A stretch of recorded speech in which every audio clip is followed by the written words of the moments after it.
This is not fair. Two old men.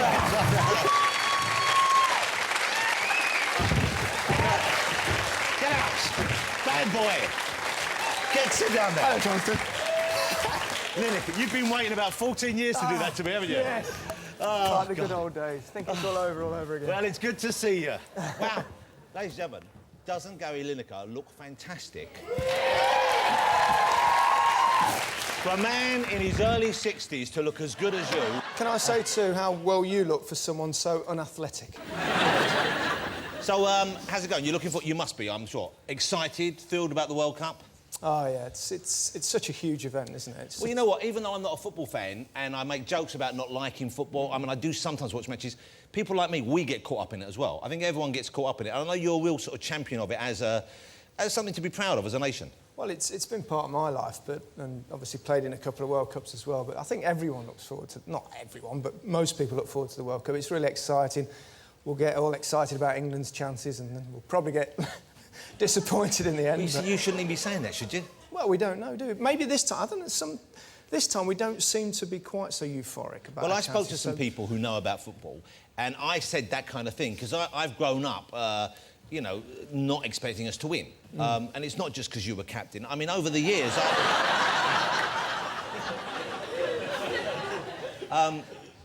but I said, oh, yeah, England, you know, and they said, no, this year... Really, we have a chance. And it does seem like we say that every time, though, don't we? Yeah, but just before, in fact, by the time it starts, even though at the moment we've got a few injury problems, by the time it starts, we're definitely going to win it. No, I mean, there's no one else. But do you miss playing? I mean, we'll talk more about the punditry later on, but do you miss the actual sports? Do you miss playing professionally, or do you... I mean, you must knock around with your boys still, I guess, but... Well, they don't want to knock around with me anymore. They don't want to play with their dad? It's not cool, is it? Oh, no. But, I mean, I don't really miss playing. I miss the big moment, the big game, or scoring an important goal. That's the real buzz that you can't replace. I guess the training was not that much fun. And... No, training's a bit dull, isn't it? Every day. Yeah, I know. You know, an hour and a half a day work, it's tough. But when you had those matches, when you were playing those important ones, I'm sure, on the one hand, yeah, it's great, it's exciting, it's tremendous. On the other hand, the pressure must be tremendous. It is. I mean, the World Cups are... I think when you're playing, though, you sort of get taken away and you go... We were in Mexico and then we played in Italy in '90, and both times you sort of cocooned in this environment where all you're doing is concentrating on the football and stuff, and you don't really see the nonsense that's going back at home and what's being written and stuff like that. You deliberately, I guess, stay away from well, watching a little the bit newspapers away on from TV. all that sort of stuff. I mean, in those days, of course, you couldn't get the papers out. I remember in Mexico, you couldn't even get a phone call home, let alone a mobile phone. Before the internet had exactly, really... whereas nowadays, I'm sure they'll keep in touch with what's going on. So it's probably... Because the thing is, if you really thought about how important the World Cup is to the nation, you'd be too nervous to play. You were a great player.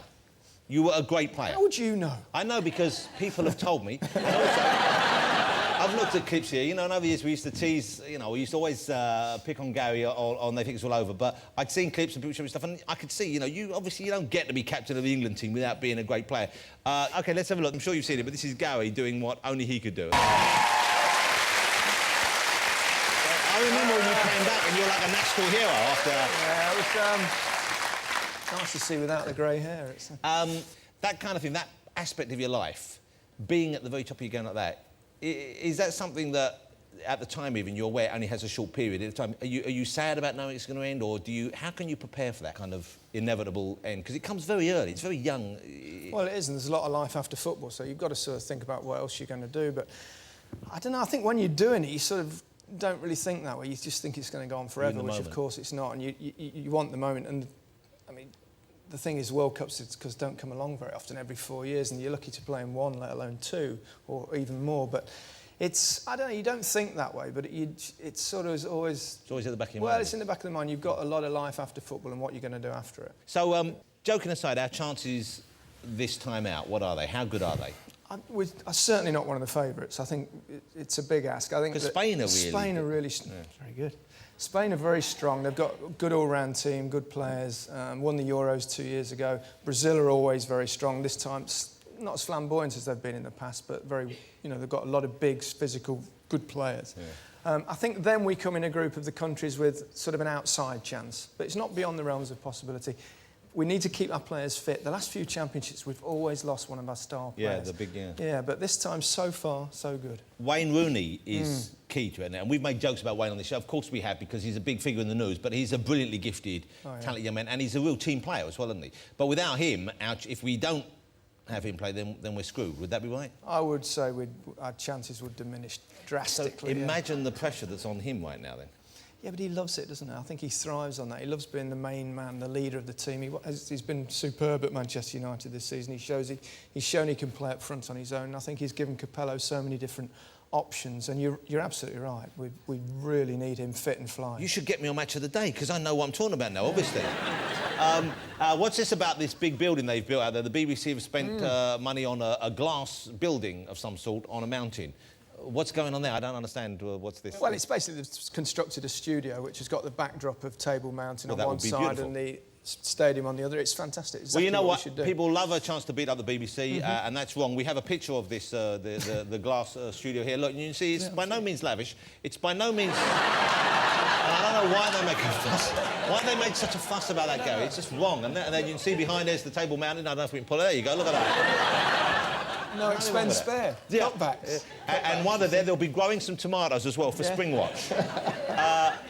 When do you go? When do you travel out? Because when does the first match... When is first match is the 11th. Wow, so it's really close. 11th of June. It's 3 weeks away. Not long at all. So you'll go out, what, a week beforehand? I'll go out a few days before and do a bit of filming and get acclimatised. You've been to South Africa before? I've been a few times. I think it'd be fascinating to see what it's like there. It's the first time the World Cup's been in Africa. You expect it'll be colourful and noisy and vibrant, so it should be well, they love their football as well. It's a big game in most of Africa, isn't it? Well, it's a huge sport in Africa, especially black Africa. I think it'll be interesting to see the effect it has overall and how it's perceived over there. Two questions I can't let you go without answering. One is about the WAG situation. The wives and girlfriends of the footballers, who I believe Mr Capello has said he doesn't want them coming out early on in the event at all, or banned completely. I'm not sure. What's your take on that? Do you think it's a good idea to keep the wives and the girlfriends at home? Well, I think there was such a furore about it a couple of years ago, or 4 years ago at the last World Cup. I think they've just decided to make it a lot more low-key, which makes sense. You don't really want distractions. You need to be totally focused. Although that looks like that Boots commercial. Here come the girls. If I was one of the footballers, I'd kind of like them to be out there with me, I think. Well, I imagine some of them will go and just watch the matches. I think what they're talking about is all the together side of things. A more important question, more interesting question is our bid for the next World Cup, which I know obviously you're behind, and you've recently quit working for a newspaper as a protest over something. I'm not sure of the ins and outs stories. What's from your perspective? What's gone on? What was wrong about what they did, and why have you done what you've done? Well, I'm an ambassador for the bid for the 2008 team. We're trying to get the World Cup in this country, which I think would be just wonderful for everyone. It'd be just such a massive event, and for all sorts of reasons, and give the place a lift. Economically, it'd be very good as well. And I think we're pretty unanimously behind it in this country. But who would not want it to come here? Well, exactly. But the newspaper that I wrote for, the Mail on Sunday, just published an article which was Lord Treesman, who's behind the bid and in charge of the bid, was surreptitiously taped in a private conversation, uttering some rumours about certain goings-on in possibilities in the football, which sound nonsensical, but it's quite damaging to the bid. So I thought, as an ambassador for the bid, I thought the right thing to do was to stand down, really. Well, it sounds you in a good light. You know, I can't say I know Gary terribly well, but what I do know of him, I've always thought he's just an incredibly decent, incredibly nice, really straightforward and honest guy. And I think that proves the point. Gary, great to have you here. Really lovely to have you here. Thank you so much for joining us. Ladies and gentlemen. Oh, and also congratulations on getting married. Was it a year ago, a year and a half ago? Almost now, yeah. Wow, well, congratulations. She says to say she loves you. She's a big fan of yours, which is why you weren't invited to the wedding. Yeah. I know what you're like. Well, you know, she knows who I am when you're in South Africa. Ladies and gentlemen, I'll be in the stadium. Mr. Gary Lineker, ladies and gentlemen.